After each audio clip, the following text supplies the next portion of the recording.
Yeah. Just hit the wrong button. Take a picture of myself. Really good. Anyway, really kind of liking this camera. A little delicate and nice, but for this durable walk and talk stuff. But anyway, we're going to use it anyway. I guess that's what it's for. Yeah, it was only $12. So anyway, really stuck indoors anyway. Really need sunlight to be much use. But the HD actually sort of almost worked. So we'll try again. I guess we'll try it with a direct upload, but I don't think it's going to convert the file right. But anyway, we'll try it some other time, not today. All right, so today is Pyro Day. Yeah, I'll save Harmon for later. It really is it's going to be another nice day. It really pisses me off. I've been having such really tough springs the last couple of years. I got so much work to do and so uncomfortable. Anxiety and just not physically right. But anyway, that's enough of a complaint. Alright, so we're back on this value suffering thing again. And the equation. The equation. The ultimate equation is my argument, basically. It's just the root of philosophy, really. You've got to answer this question first, because all the rest of the questions are going to have different answers depending on how you answer this question. This defining of the fundamental values in the universe thing. I mean, I know it sounds stupid to even say this, but yes, that's really important. You got to get those answers right. And lovely here, very, very nice. Anyway, okay, here's shit. Anyway, so yeah, this is, we're gonna have to go over this and over this and over this. Whoa, what the hell happened? I hit some zoomy thing. I gotta find the zoom button. Jeez, that's annoying. Well, whatever. The camera's. I just figured I had to use it. It'd be a good test. See how pitiful that quality was. These digital zooms are such a pile of shit. But anyway, paper. Yeah. So this is maybe it's going to keep being circular. We'll keep arguing the same thing that no, a good feeling is worth just as much as a bad feeling. That pain and pleasure are opposites of each other. That's sort of Pyrrho's argument. And my argument is, no, that's just how we've casually over the centuries defined it. But that's not the reality. Pleasure is an illusion made out of the removal of discomforts. Like right now, I'm physically discomfort. I'm anxious, I'm paranoid, because that's sort of an emotional thing. I just don't feel settled or like my day's going to go okay. Stomach's kind of wobbling. I'm just really, but I don't have malaria. I don't have a broken leg. I'm not screaming in pain, but I'm definitely uncomfortable. And if there was some force that could just, pop the uncomfortableness, like popping a pimple or something, and just extract from me that pus of discomfort, I would have I'd have a great feeling. Because I know what it would be to be that neutral again, to be liberated of all angst and worry and discomfort and physical distraction and mental distraction. It would be that. So to that sense, that's pleasure. Pleasure is built out of the extraction of tensions that are not obvious. They aren't broken legs and discomforts that aren't obvious. So theoretically, what I'm arguing is they're not strictly opposite.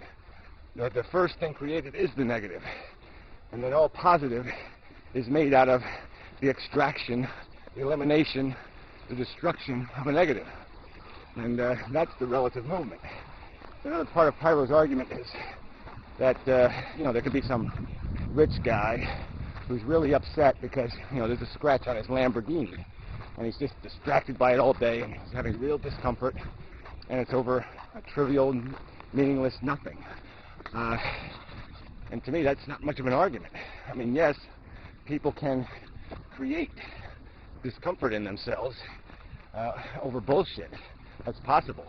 But it doesn't change the equation. It doesn't mean that the person suffering from malaria could play some psychological trick with themselves and not be suffering with malaria.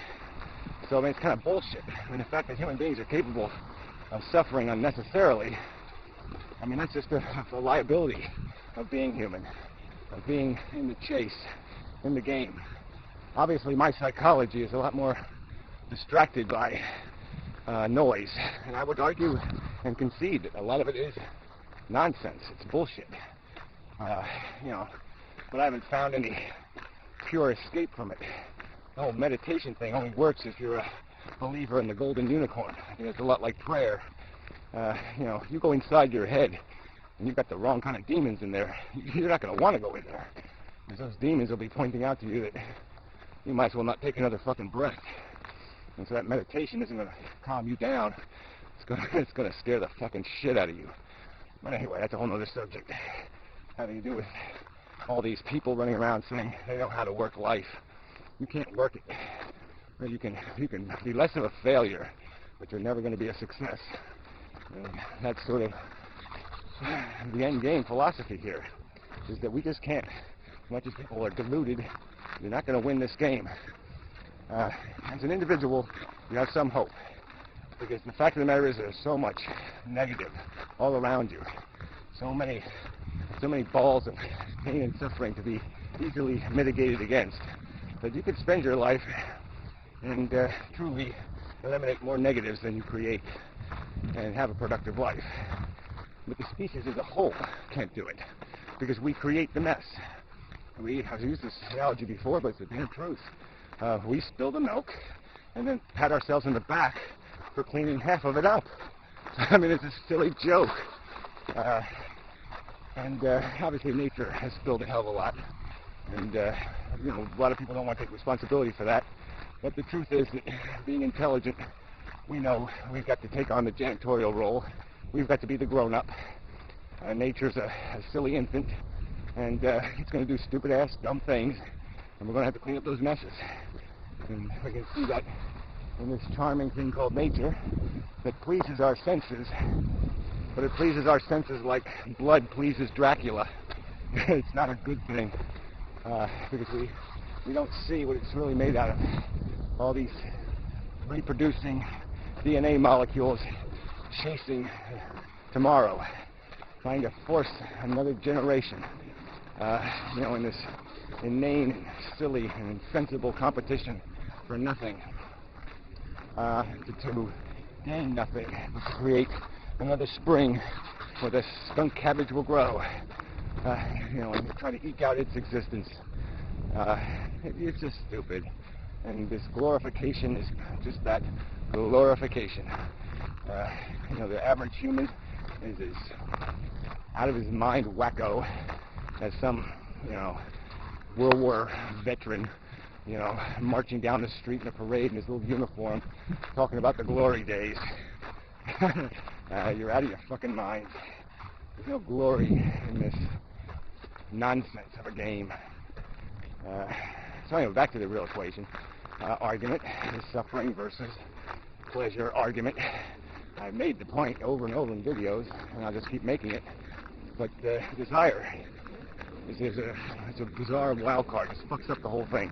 It's the wrong word for it. It's a silly displacement in rationality. It fucks our brain. It creates the addiction, the notion, the idea in our heads, in our psychology, of artificial value. We project value. It isn't something we're reading, honestly, like you read the pages of a book. We're not reading the truth. We're making the truth. Our psychology is creating an illusion because of that false perception.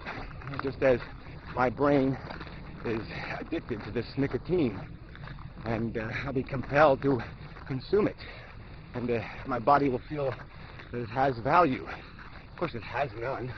It only has value because I've been built to see the value, to appreciate the value, and that's it. So anyway, the words to get comfortable philosophically dealing with is that word addiction. Instead of using the word desire, let's call it what it is, addiction. And let's try to deal with a rational equation of, is the addict lifestyle something to be applauded, something to be embraced, something to be perpetuated into the future? And I'd argue plain and simple, rationally, no fucking way. It's fucking stupid. If you knew your kid was going to be addicted to heroin, you wouldn't have him. That's just the goddamn truth. So anyway, probably be enough of a video. No point in having to speed it up. And, you know, I do want to steal some nicotine. I can't really talk and nicotine at the same time. So, whoops, a button again. Wonder what that one did.